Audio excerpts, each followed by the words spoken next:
Bismillahirrahmanirrahim. Assalamualaikum warahmatullahi wabarakatuh.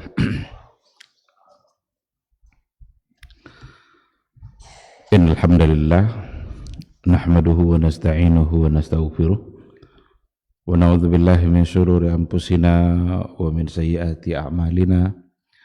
May yahdihillahu fala mudhillalah wa may yudlilhu falan tajida lahu waliyyan mursyida. Asyhadu an la ilaha illallah wahdahu la syarikalah wa asyhadu anna Muhammadan abduhu wa rasuluh la nabiyya wa la rasula ba'da. Ikhwati fillah, ma'asyaral hadirin wal hadirat, Bapak Ibu yang dimuliakan Allah, mari kita kembali bersyukur kepada Allah Subhanahu wa taala. Alhamdulillah, pada pagi yang penuh berkah ini kita kembali dimudahkan oleh Allah Subhanahu wa taala untuk melaksanakan kewajiban-kewajiban agama kita. Kita masih sehat dan kita masih memiliki semangat iman. Nikmat iman dan nikmat sehat itulah yang membuat kita bisa hadir di rumah Allah yang mulia ini pada pagi hari ini. Mudah-mudahan apapun yang kita dapatkan dari Allah Subhanahu wa taala, jangan sampai nikmat yang diberikan oleh Allah itu kita gunakan untuk menambah jumlah dosa. Banyak orang yang diberikan nikmat sehat, tetapi nikmat sehat itu habis untuk menambah jumlah dosa. Banyak orang yang diberikan berbagai macam bentuk kebaikan-kebaikan oleh Allah Subhanahu wa taala, tapi terkadang sayang sekali hanya digunakan untuk bermaksiat. Mudah-mudahan kita semua adalah hamba-hamba Allah yang bersyukur. Orang yang bersyukur itu adalah orang-orang yang menggunakan semua nikmat Allah untuk mendekatkan diri kepada yang memberikan nikmat. Sama-sama kita juga harus memperbanyak salawat dan salam untuk Rasulullah sallallahu alaihi wasallam. Allahumma salli ala Muhammad wa ala ali Muhammad. Mudah-mudahan kita adalah umat beliau yang senantiasa bangga untuk berada di atas sunnahnya. Mudah-mudahan kita semua adalah termasuk ke dalam kelompok orang-orang yang selalu berupaya untuk berada istiqamah di atas jalan yang telah beliau ajarkan sampai akhir hayat nanti. Kita berharap mudah-mudahan semua itu bisa menjadi bukti nyata bahwa kita adalah mencintainya, dan mudah-mudahan cinta kita kepada beliau membuat kita bisa selamat di hari mahsyar. Ikhwati fillah, ma'asyaral hadirin wal hadirat, rahimani Allahu wa iyyakum. Kembali pada pagi hari ini kita akan melanjutkan kajian Al-Usulus Salasah,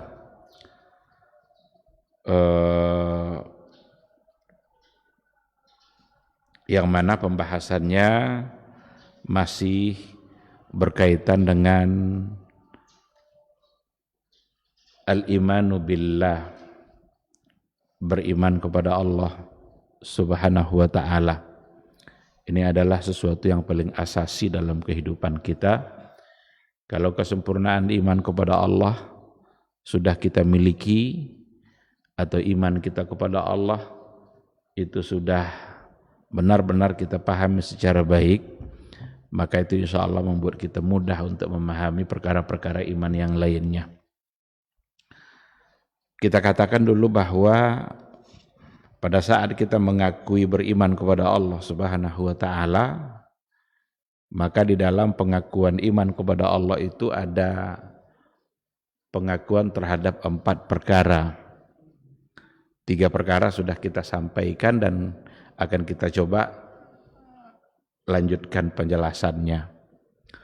4 perkara yang dimaksud itu adalah, kalau kita sudah mengakui beriman kepada Allah, berarti yang pertama sekali kita harus percaya dan beriman akan adanya Allah. Dan yang kedua, kalau seandainya kita sudah benar-benar berkata iman kita kita mengatakan bahwa kita beriman kepada Allah, maka berarti itu artinya kita percaya kepada rububiyahnya Allah Subhanahu wa ta'ala. Sedangkan pada poin yang ketiga, beriman kepada Allah itu artinya adalah kita beriman kepada uluhiyahnya Allah. Sedangkan yang keempat adalah ketika kita berkata beriman kepada Allah, maka berarti kita mesti beriman kepada al-asma was sifat, kepada nama-nama dan sifat-sifat yang dimiliki oleh Allah Subhanahu wa ta'ala, yang disampaikan oleh Allah di dalam Al-Qur'annya atau disampaikan oleh Rasulullah sallallahu alaihi wasallam di dalam hadis-hadisnya. 1, 2, dan 3 itu kita sudah berikan penjelasannya. Hanya saja di pagi ini saya ingin menambah penjelasan yang berkaitan dengan al-imanu bil uluhiyah, beriman dan percaya kepada uluhiyah, tauhid uluhiyah. Para ulama juga membahasakan tauhid uluhiyah ini dengan tauhidul ibadah. Tauhidul uluhiyah ketika dibahasakan dan bahasa yang lain tauhidul ibadah, maka artinya adalah ifradullahi ta'ala fil ibadah fi jami'i anwa'iha. Bagaimana kita senantiasa mengesahkan Allah di dalam semua ibadah kita, di dalam semua jenis ibadah yang kita lakukan, apapun itu ibadahnya. Maka kita harus mengesahkan Allah, dan harus tujuan kita hanyalah untuk Allah Subhanahu wa ta'ala. Ifradullah fil ibadah. Dan tauhidul uluhiyah seperti ini punya kedudukan yang sangat tinggi.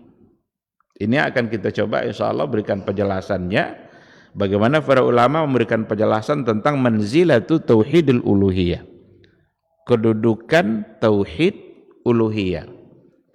Karena ini adalah tauhid yang paling menentukan, seperti yang juga sudah pernah kita berikan penjelasannya, yang akan membedakan umat Islam nanti dengan yang selain Islam itu ada pada tauhidul uluhiyah, bukan pada tauhid rububiyah. Kalau kita masih ingat dulu kita katakan bahwa tauhidur rububiyah, bagaimana kita mengesahkan Allah, meyakini bahwa Allah itu satu dalam rububiyah. Dia sebagai khalik. Rububiyah itu ketika kita wajib meyakini perbuatan-perbuatan yang hanya bisa dilakukan oleh Allah Subhanahu wa ta'ala. Seperti Dia yang menciptakan, Dia yang mengatur alam, Dia yang memberikan rezeki, Dia yang mengatur, itu adalah bagian dari rububiyah. Orang-orang Nasrani, orang-orang Yahudi, orang-orang jahiliyah pada masa dahulu, ketika ditanya siapakah yang menciptakan langit dan bumi ini, man khalaqas samawati wal ard, la yaqulunna Allah. Mereka mengatakan bahwa yang menciptakannya adalah Allah Subhanahu wa ta'ala. Dan itu artinya mereka meyakini bahwa yang menciptakan adalah Allah. Tetapi keyakinan semata-mata meyakini bahwa Allah sebagai khalik saja ternyata belum bisa membuat mereka disebut sebagai seorang muslim. Oleh karena itu, yang akan membedakan nanti antara umat Islam, antara yang muslim dengan yang bukan muslim, itu sesungguhnya ada pada tauhidul uluhiyah, tauhidul ibadah. Ketika mereka mengesahkan Allah Subhanahu wa ta'ala dalam ibadahnya, ketika mereka melakukan kebaikan-kebaikan ibadah apapun, di mana tujuannya adalah untuk Allah Subhanahu wa ta'ala. Mereka sujud, sujudnya hanyalah untuk Allah. Mereka menyembelih, menyembelihnya hanyalah untuk Allah. Menyembelih tidak boleh dilakukan kecuali hanya atas nama Allah Subhanahu wa taala. Oleh karena itulah dalam sembelihan itu kita mengucapkan bismillahi Allahu akbar. Bismillahi Allahu akbar. Karena kalau tidak nanti berarti dia masuk ke dalam salah satu dari yang diharamkan oleh Allah Subhanahu wa taala. Hurrimat alaikumul maitatu waddamu wa lahmul khinzir wa ma uhilla bihi li ghairillah. Jadi salah satu dari yang diharamkan itu adalah hewan-hewan yang ketika dia disembelih, disembelihnya bukan tujuannya untuk Allah Subhanahu wa taala. Maka az-zabhu itu adalah ibadah, dan ibadah mestilah lillah. Dan ini masuk dalam kelompok tauhid al-uluhiyah. Oleh karena itu, kedudukan tauhid uluhiyah itu sangat menentukan dalam kehidupan seorang muslim. Disinilah nanti perkara-perkara akan bermunculan, akan masalah-masalah akan timbul ketika kita tidak lagi memberikan ibadah kita hanya semata-mata untuk Allah Subhanahu wa taala. Ketika ada orang melakukan sujudnya tidak lagi kepada Allah. Ketika orang melakukan tawaf, tawafnya tidak lagi untuk Allah sesuai dengan yang disyariatkan, berarti mereka melakukan ibadah di mana ibadahnya tujuannya bukan untuk Allah, berarti salah dari sisi uluhiyah. Mari kita lihat beberapa poin yang berkaitan dengan manzilatu tauhidul uluhiyah. Kedudukan tauhid uluhiyah. Yang pertama adalah bahwa tauhid uluhiyah itu tahqiqun lisyahadatain. Tahqiqun lisyahadatain. Tauhidul uluhiyah itu tauhid yang akan mewujudkan makna syahadatain. Ketika kita bersyahadat mengucapkan asyhadu alla ilaha illallah, itu sebuah persaksian untuk uluhiyah. Asyhadu alla ilaha illallah. Ikrar, pernyataan, kesaksian kita. Bahwa kita bersaksi, kita meyakini bahwa sesungguhnya la ilaha illallah. Ini uluhiyah. Ilah itu kalau diberikan penafsirannya oleh para ulama, la ilaha artinya adalah ma'bud bihaq, muta' bihaq, yang disembah dengan benar, yang hak, yang pantas untuk ditaati secara hak dan benar. Karena ilah itu sesuatu yang disembah itu banyak, tapi yang hak, yang benar hanya satu. Kalau kita baca sejarah perjalanan dan perkembangan umat-umat beragama terdahulu, mulai dari dulu, itu macam-macam yang mereka sembah. Itu menunjukkan bahwa sesembahan itu banyak. Maka tidak boleh diartikan tidak ada sesembahan. Tidak cukup diartikan seperti itu. Tidak ada sesembahan yang hak. Tidak ada yang pantas disembah yang hak. Karena sesembahan itu di dunia ini sangat banyak sekali. Ada orang yang menyembah matahari, itu ilah juga bagi mereka. Ada orang yang menyembah bulan, itu bagi mereka ilah juga. Sesembahan juga itu. Ada orang-orang yang menyembah patung, bagi mereka itu ilah juga, tapi itu tidak hak. Yang hak itu satu. Maka la ma'buda bihaqqin illallah. Tidak ada di dunia ini yang pantas untuk disembah al-haq secara benar kecuali hanya Allah Subhanahu wa taala. Dan ini sebenarnya adalah tahqiq asy-syahadatain, Karena syahadat kita, penggalan pertama dari syahadat kita itu ada pada persoalan uluhiyah. Ketika kita mengakui bahwa sesungguhnya tidak ada yang pantas untuk disembah kecuali hanya Allah saja, berarti uluhiyah ada di situ. Maka kita tidak boleh menyembah apapun kecuali hanya Allah Subhanahu wa taala. Kita tidak boleh memberikan ketaatan apapun kecuali hanya untuk Allah Subhanahu wa taala. Semua bentuk ketaatan kita itu haruslah sesuatu yang sejalan dengan apa yang diperintahkan oleh Allah Subhanahu wa taala. Lalu bagaimana dengan perintah-perintah taat untuk makhluk? Istri diperintahkan untuk taat kepada suami. Anak diperintahkan untuk taat kepada orang tua. Rakyat diperintahkan untuk taat kepada pemimpin. Bukankah itu bentuk-bentuk dari ketaatan kepada selain Allah? Ketika kita memberikan ketaatan kita, atau ketika kita mentaati sesuatu selain Allah, maka mestilah ketaatan itu sejalan dengan apa yang dalam lingkaran ketaatan kita kepada Allah Subhanahu wa taala. Oleh karena itu, seorang istri wajib mentaati suaminya dalam ketaatan kepada Allah. Seorang anak wajib mentaati orang tuanya dalam perkara ketaatannya kepada Allah, untuk sesuatu yang mendukung ketaatan dia kepada Allah Subhanahu wa taala. Kalau seandainya ada perintah-perintah dari seorang ayah atau dari seorang suami kepada istrinya untuk hal-hal yang bermaksiat kepada Allah, apakah seorang istri wajib mentaatinya? Jawabannya tidak. Karena tidak lagi dalam koridor, tidak lagi dalam bingkai ketaatan kepada Allah Subhanahu wa taala. Oleh karena itu dalam hadis dikatakan oleh Rasul kita, la ta'ata li makhluqin fi ma'siyatil khaliq. Tidak ada bentuk ketaatan apapun kepada makhluk fi ma'siyatil khaliq kalau tujuannya adalah untuk mendurhakai atau untuk bermaksiat kepada al-khaliq. Ikhwati fillah, jadi kedudukan yang pertama adalah bahwa tauhid uluhiyah itu adalah untuk mewujudkan syahadat kita.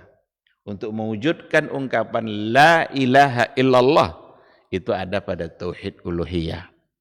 Oleh karena itu, jangan kita pernah melakukan ibadah-ibadah di mana di dalamnya ada unsur kesyirikan, karena kesyirikan itu akan menodai nilai-nilai atau makna-makna uluhiyah itu sendiri.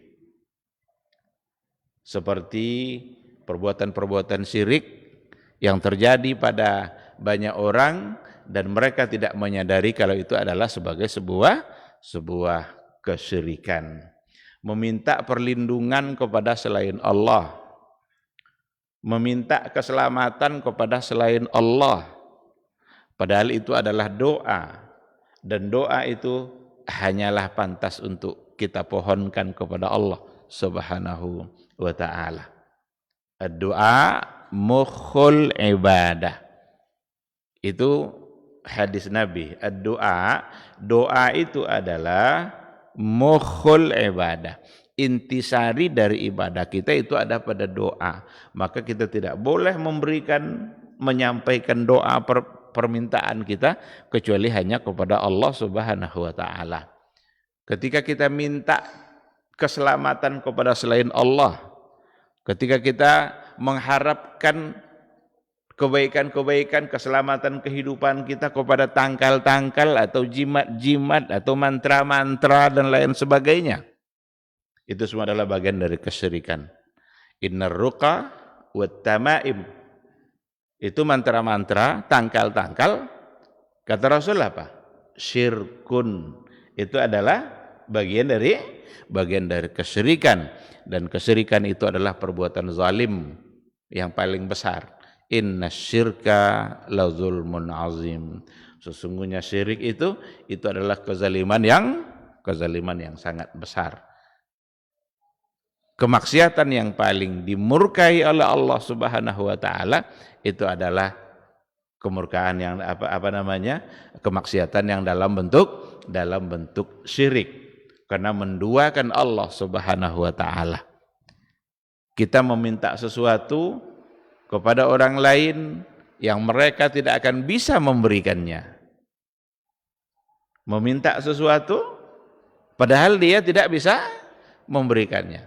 Karena hanya bisa diberikan oleh Allah Subhanahu wa taala. Apa yang akan bisa diberikan oleh mantra-mantra yang harus kita tempelkan barangkali. Kalau ada orang buka usaha, supaya usahanya itu laris, nanti dicari jimat-jimat pelaris. Nanti digantungkan tangkal atau jimat itu di sudut mana, di bagian warungnya, kedainya, dengan harapan bahwa itulah cara untuk mendapatkan rezeki dan untuk mendapatkan kelancaran dari apa yang dia usahakan. Perbuatan seperti itu adalah perbuatan-perbuatan yang sudah menyimpang, karena hanya Allah yang bisa melariskan dagangan kita, hanya Allah yang menentukan takdir kita dalam persoalan itu. Oleh karena itu kita hanya bisa meminta kepada Allah Subhanahu wa taala.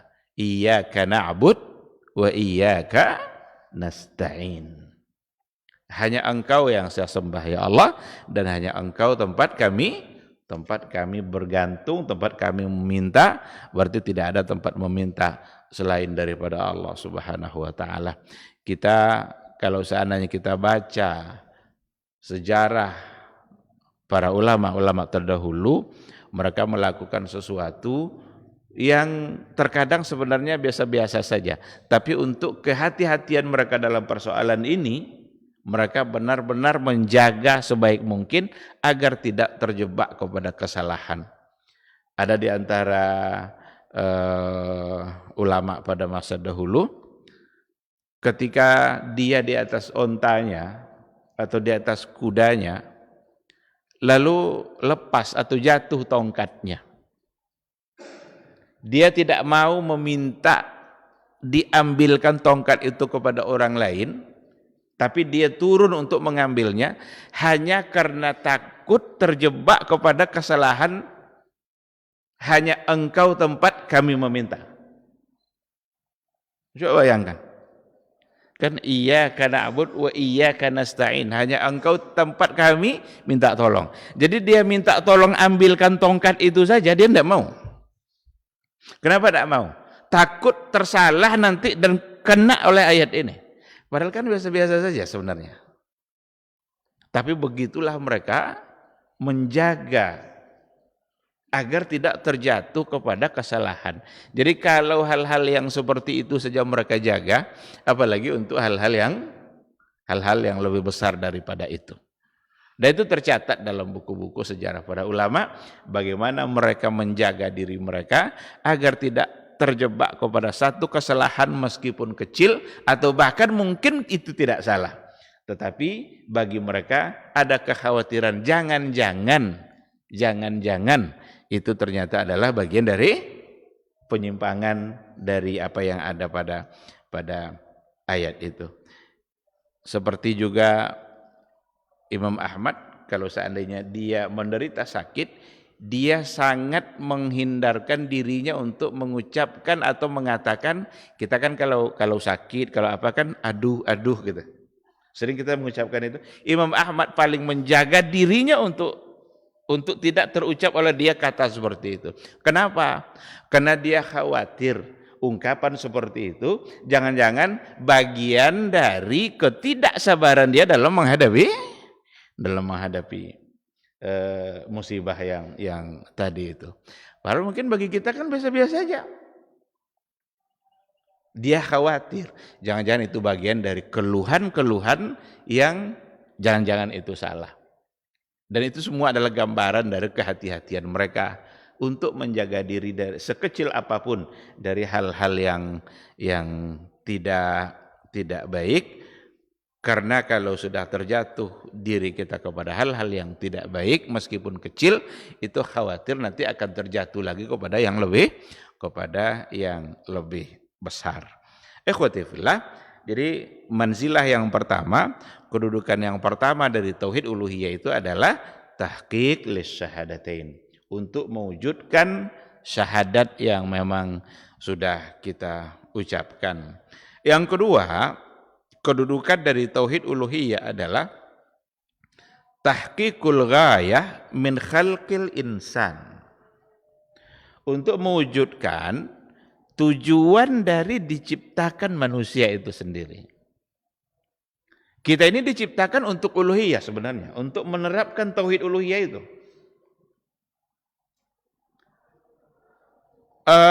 Ketika dikatakan wa ma khalaqtul jinna wal insa illa liya'budun, tidaklah kami ciptakan jin dan manusia itu illa, kecuali liya'budun. Apa makna liya'budun? Para ulama memaknai atau menafsirkan kata liya'budun itu adalah liyuwahhidun. Tidaklah kami ciptakan, baik itu golongan jin maupun golongan manusia. Untuk apa mereka diciptakan? Supaya mereka menyembah dan mentauhidkan Allah Subhanahu wa taala. Liya'budun liyuwahhidun. Supaya mereka beribadah. Jadi tujuan kita diciptakan oleh Allah untuk beribadah. Dan ibadah kita itu mestilah dalam rangka mengesahkan atau mentauhidkan Allah. Maka ketika kita diberikan kehidupan oleh Allah Subhanahu wa taala, lalu Allah buatkan aturan-aturan dalam kehidupan kita. Mentaati semua aturan yang telah ditetapkan oleh Allah dan Rasulnya itu sesungguhnya adalah ibadah kita kepada Allah. Allah tetapkan tujuan-tujuan untuk makhluk yang Dia ciptakan, yang semuanya nanti berujung pada liyuwahhidun, liya'budun, untuk menyembah Allah. Kita sebagai manusia, kita menyembah Allah Subhanahu wa taala secara tau'an. Kita berikan ketaatan kita itu secara pilihan kita, ikhtiar. Allah berikan kita akal, Allah berikan kita hati, lalu akal kita bisa memahami mana yang baik, mana yang buruk.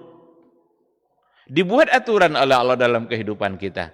Ini yang halal, ini yang haram. Ini perintah untuk kemudian kalian kerjakan, ini larangan untuk kemudian kalian tinggalkan. Manusia ada pada bingkai ketaatan secara tawaan yang tadi itu. Tetapi ada di antara makhluk-makhluk Allah, ketaatan mereka kepada Allah, kepada Rabb-nya, itu bukan ikhtiyariyah, tetapi karhan. Terpaksa. Mereka dipaksa melakukan itu. Itulah ibadahnya. Dan tidak bisa menolak. Matahari terbit di sebelah timur, itu ibadahnya. Terus tiap hari terbit. Datang malam, tenggelam mataharinya. Besok pagi muncul lagi sebelah timur. Satu saat nanti ketika Allah memerintahkan dia terbit di barat, maka matahari akan terbit di barat. Dan itu tanda-tanda besar untuk hari kiamat. Kalau seandainya matahari sudah terbit di barat, maka berarti tanda-tanda besar akan terjadi hari kiamat, dan itu menandakan bahwa pintu taubat sudah tertutup. Itulah ibadah dia. Hewan kurban diciptakan oleh Allah, ibadahnya apa? Disembelih. Dan dia tidak bisa menolak. Kalau seandainya boleh menolak, mungkin hewan itu tidak ada yang mau disembelih. Maka ketika kita menyembelih hewan, kita tidak sedang menyiksa dia. Maka diaturlah cara sembelihan itu oleh Rasul kita. Begini cara sembelihan yang baik. Karena itulah ibadah bagi hewan kurban. Ketika ada tumbuh-tumbuhan, apa yang ditanam lalu menjadi tumbuh, apa yang tumbuh lalu menjadi berbuah, berbuah lalu kita bisa makan, dipetiklah buah itu ibadahnya. Kita tidak sedang menyiksa pohon itu ketika kita menggunting-gunting buah saat panen itu. Tapi ketika ada aturan-aturan yang diatur oleh agama kita, pohon-pohon yang ada di Mekah jangan dipotong. Berarti memotongnya adalah sebagai satu kemaksiatan. Itu semua aturan. Aturan Allah untuk alam secara keseluruhan. Termasuk kita manusia. Karena kita manusia ini adalah bagian dari alam. Bukankah Alhamdulillahi Rabbil Alamin. Rabb Alamin. Kita ini bagian dari alamin. Dan alamin itu bukan hanya manusia. Makhluk Allah bukan hanya manusia. Wa ma khalaqtul jinna wal insa illa liya'budun. Mereka diciptakan untuk menyembah Allah dan untuk mentauhidkan Allah. Tentu saja kita sebagai manusia akan ada pertanggungjawabannya nanti di hadapan Allah. Kita sebagai manusia akan ada pertanggungjawabannya nanti di hadapan Allah Subhanahu wa taala. Apa yang sudah kita laksanakan ketika kita diciptakan untuk liya'budun, untuk menyembah Allah, untuk mentauhidkan Allah. Sudahkah kita tauhidkan Rabb kita dalam ibadah kita? Sudahkah kita sembah Rabb kita secara benar? Karena memang itu tujuan dari kita diciptakan oleh Allah Subhanahu wa taala. Makanya hal-hal yang dalam kehidupan keseharian kita yang kita lakukan itu sesungguhnya adalah akan bisa mengandung nilai ibadah dan akan bisa mendapatkan pahala dan kebaikan dari Allah Subhanahu wa taala. Ada dalam ayat juga wa ma umiru illa liya'budullaha mukhlishina lahuddin. Wa ma umiru, tidaklah mereka diperintahkan kecuali untuk beribadah kepada Allah. Mukhlishina lahuddin, ikhlas dalam beribadah. Ketika dikatakan tidaklah mereka diperintahkan, maka setiap kali ada perintah yang ditujukan kepada manusia, di dalam perintah itu berarti ada ibadah. Ketika diperintahkan kita untuk memakan yang halal, maka ketika kita makan yang halal itu berarti kita sedang beribadah. Sebab pada saat kita memakan hal-hal yang diharamkan oleh Allah, berarti kita bermaksiat kepada Allah Subhanahu wa taala. Ketika Allah memerintahkan kita untuk sujud hanya kepada Dia, kening kita saat sujud berarti kening kita sedang beribadah. Sebab kalau seandainya kening kita sudah tidak lagi sujud, berarti dia sedang bermaksiat kepada Allah Subhanahu wa taala. Ketika Rasul kita memerintahkan kita untuk hadir ke masjid, maka datanglah kita menuju rumah Allah. Langkah kita menuju rumah Allah itu sesungguhnya adalah ibadah. Dan semua itu akan dinilai dengan akan diberikan balasan-balasannya sesuai dengan apa yang sudah ditetapkan oleh Allah dan oleh Rasulullah sallallahu alaihi wasallam. Oleh karena itu, ikhwati fillah, tauhid uluhiyah itu sesungguhnya adalah untuk mewujudkan tujuan kenapa kita diciptakan oleh Allah. Kenapa manusia ini diciptakan oleh Allah Subhanahu wa taala. Maka jangan sampai salah. Kalau kita sudah salah pada uluhiyah kita, berarti kita sudah melakukan penyimpangan dari tujuan sebenarnya kita diciptakan oleh Allah Subhanahu wa taala itu. Sedangkan pada poin yang ketiga dikatakan bahwa jami'ur rusul da'au ila tauhidillah wa ikhlasil ibadati lahu. Semua rasul, nabi dan rasul secara keseluruhan, semua mereka mengajak ila tauhidillah, mengajak kepada tauhid, mengesahkan Allah, wa ikhlasul ibadah lahu, dan mengajak kepada mengikhlaskan ibadah yang hanya untuk Allah. Oleh karena itu, tauhidul uluhiyah itu dakwah semua nabi dari dulu. Dari awal sampai nabi yang terakhir. Ajakan mereka adalah pada tauhid uluhiyah. Itu yang asasi. Oleh karena itu, ketika ada orang-orang yang tidak mau menerima pembagian tauhid yang tiga ini, yang salah satunya adalah uluhiyah, dianggap pula nanti pembagian yang tiga itu pembagian yang menyimpang, yang sama dengan trinitas. Karena ada orang-orang sekarang yang mengatakan seperti itu. Katanya itu tauhid yang tidak benar. Itu tauhid yang tidak ada landasannya. Dianggap sebagai tauhid yang tidak punya dasar. Padahal tauhid uluhiyah sebagai sebuah tauhid itu adalah dakwah, ajakan yang datang dari semua nabi dan rasul yang ada. Semua mereka mengajak kepada U'budullah alladzi la ilaha ghairu. Sembahlah oleh kalian Allah saja, di mana tidak ada yang pantas untuk disembah selain daripada Dia. Ini pesan semua nabi. Nabi Hud diutus kepada kaum 'Ad. Ini pesan dia. Wa ila 'adin akhahum Hud. Kepada kaum 'Ad Allah utus saudara mereka Hud. Pesannya apa? U'budullah. Kepada kaum Tsamud Allah utus nabi.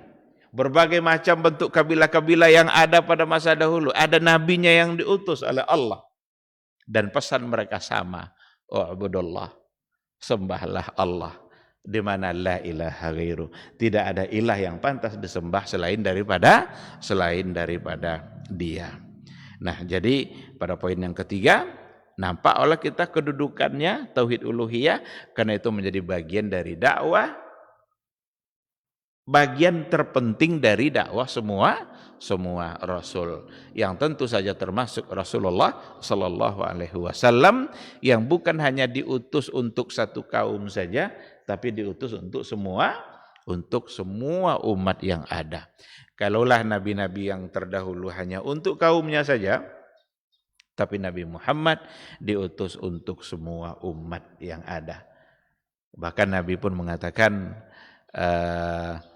seandainya Nabi Musa masih hidup, maka dia akan ikut saya. Berarti umat Nabi Musa kalau ada yang masih hidup harus mengikuti apa yang disampaikan oleh Rasulullah sallallahu alaihi wasallam. Pada poin yang berikutnya yang menunjukkan tingginya kedudukan tauhidul uluhiyah itu adalah bahwa tauhidul uluhiyah sababun lidukhulil jannah wan najati minan nar. Itu adalah sebagai sebab yang membuat kita bisa masuk surga dan yang membuat kita bisa selamat dari nerakanya Allah Subhanahu wa taala. Jadi yang akan membuat kita selamat dari neraka Allah, yang membuat kita masuk surga itu uluhiyah. Keyakinan kita pada uluhiyahnya Allah. Bukan semata-mata pada rububiyah.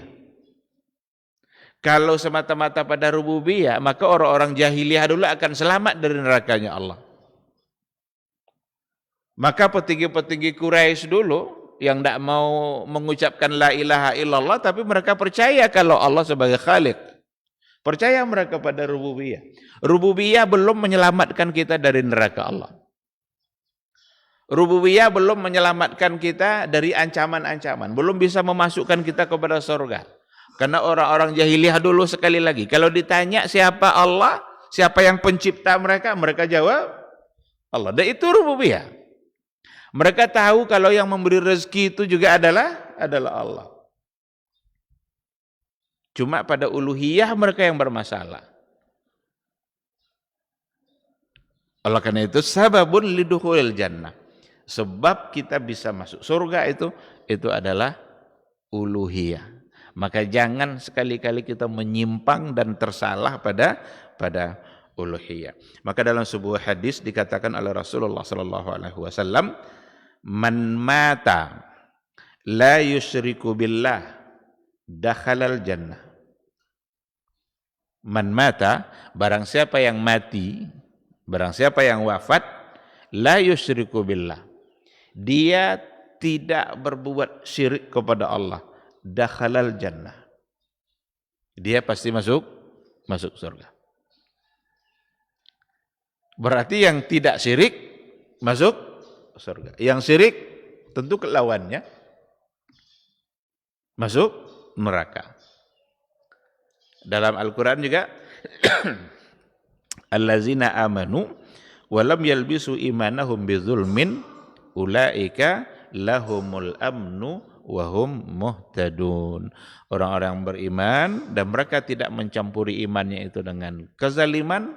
Kezaliman di situ artinya adalah syirik. Ulaika lahumul amnu, orang-orang seperti itulah yang akan selamat, aman, tenang di mahsyar kelak, dan mereka adalah orang-orang yang mendapatkan petunjuk. Ikhwati fillah, ini beberapa poin sekira yang berkaitan dengan manzilah, kedudukan dari tauhid uluhiyah sebagai tambahan dari penjelasan yang dulu sudah pernah kita sampaikan terkait dengan al-iman bil uluhiyah. Sekira mungkin itu ya. Nanti kita sambung dengan pada poin yang keempat, yaitu al-asma was-sifat, yang juga harus kita imani untuk Allah Subhanahu wa taala. Terima kasih. Ini mungkin kalau seandainya ada yang perlu untuk didiskusikan, dipersilakan.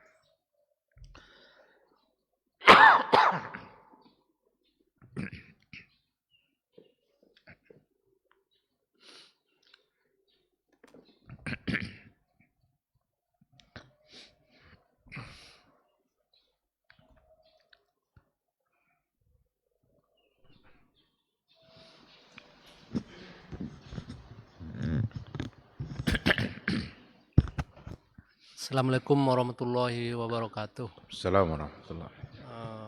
Di sini kami ingin bertanya, Ustaz, di luar tema tentang safar.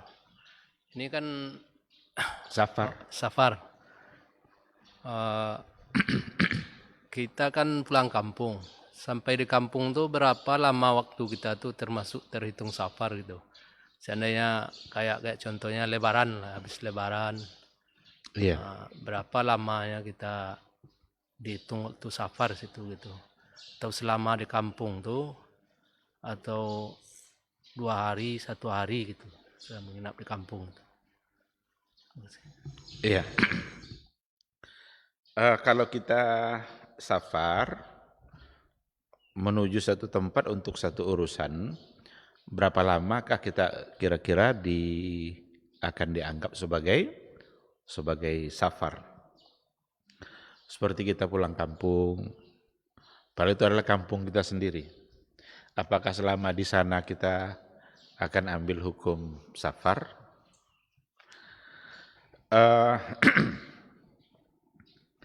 Saya ingin bawa dulu kepada fakta sejarah yang terjadi pada Rasulullah SAW dan juga para sahabat yang lain. Rasulullah SAW ketika menuju satu tempat dari kota Madinah, menuju satu tempat berarti dia safar. Nabi pernah mengqashar salat di tempat yang dia tuju itu selama 16 hari. 16 hari. Berarti 16 hari kalau dia qashar berarti dia dianggap safar. Umar bin Al-Khattab juga ketika melakukan satu perjalanan untuk satu urusan, dalam catatan sejarah dikatakan beliau pernah mengqashar selama 19 hari. Tapi hanya qashar saja, tidak dijama'. Oleh karena itu kalau kita lihat seperti itu, berarti tidak diberikan batasan selagi dia berada di dalam urusannya. Umpama kita ke Jakarta untuk satu urusan, dan memang nanti kita akan mondar-mandir terus dengan urusan kita itu. Seminggu umpamanya. Apakah seminggu itu kita dihukumkan sebagai safar atau tidak? Kalau kita tengok yang tadi itu, Umar bin Khattab yang pernah mengqashar 19 hari, berarti lebih dari seminggu. Rasul mengqashar selama 16 hari. Nah, dari fakta sejarah itu berarti tidak tidak ada batasnya. Tapi kalau seandainya kita pergi pulang kampung, nanti kita juga kalau umpamanya akan ikut sholat berjamaah, ya buat apa juga kita ambil hukum safar itu. Masa nanti kalau kita ikut berjamaah, kita pergi ke tempat di mana orang bisa sholat di situ, mereka sholat sempurna, kita masa cuma 2, ya otomatis kita akan ikut mereka. Dan dalam hal ini berarti tidak diperlukan kita untuk mengqashar karena kita sudah ikut dengan sholat orang-orang yang ada di situ. Dan dalam riwayat tadi itu Nabi hanya mengqashar tapi tidak menjamak. Hanya mengqashar saja tapi tidak menjamak. Oleh karena itu secara hukum asalnya sebenarnya kalau seandainya kita punya satu urusan, safar kita ke satu wilayah untuk satu urusan, selama kita di sana sebenarnya bisa disebut sebagai safar. Karena memang niat kita bukan untuk bermukim. Kecuali kalau kita menuju satu tempat tujuan kita untuk bermukim. Kalau sudah bermukim berarti diambil hukum orang bermukim, tidak lagi hukum safar. Tapi kalau tujuan tertentu yang kalau selesai kita pulang, maka selama di sana sebenarnya kita bisa disebut sebagai safar. Ada yang membagi-baginya, tapi saya tidak ingat rincian pembagian itu. Ada yang membatasinya sampai 3 hari. Kalau sudah lewat dari 3 hari nanti, maka akan dihukumkan sebagai orang yang bermukim. Wallahu alam apa alasan yang dijadikan. Tetapi ada memang yang memberikan batasan seperti itu. Oleh karena itu, seandainya memang kita bisa untuk mengerjakan sholat secara sempurna, karena kita juga berjamaah, maka kita diminta untuk mengikuti imam-imam yang kita ikuti. Coba umpamanya orang pergi umroh ke Mekah, safar enggak tuh? Masa sampai di sana mau jamak qashar? Ngapain juga kita juga ke Masjid Nabawi, nanti orang sholat kita sholat, ngapain di qashar-qashar? Justru kalau nanti dianggap safar lalu kemudian jamak qashar, berarti enggak ke Masjid Nabawi dia jadi nanti kan? Cukuplah di hotel aja lah saya jamak qashar.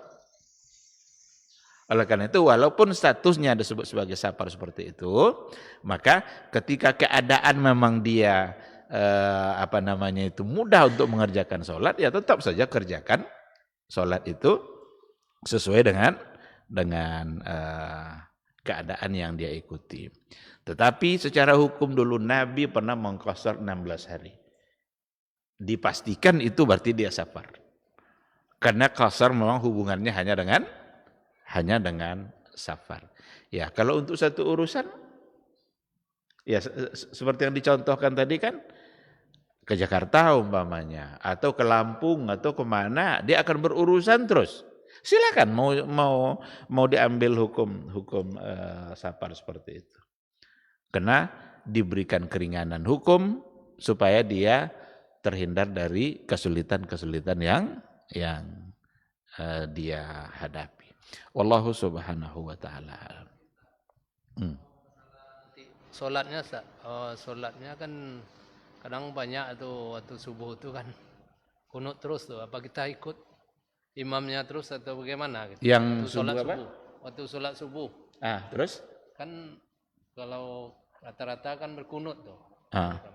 Jadi kita ikut terus atau gimana? Ya. Kalau seandainya umpamanya kita mampir di sebuah masjid, lalu kita ikut imam dalam sholat subuh, ternyata imamnya kunut di waktu subuh itu. Dengan niat mengikuti imam, boleh kita ikuti kunut itu. Karena ittiba'an lil imam. Tapi kalau umpamanya di satu tempat di mana kita berada di situ, kita bermukim di situ kita terus untuk mengerjakan sholat subuhnya. Padahal barangkali kita adalah termasuk orang yang tidak meyakini adanya kunut. Kalau untuk hukum seperti itu, berarti tidak diikuti tidak apa-apa.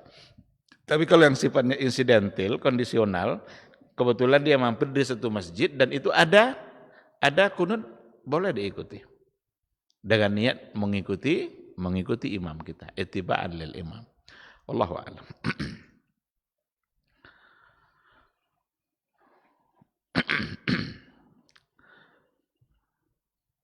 Silakan kalau masih ada.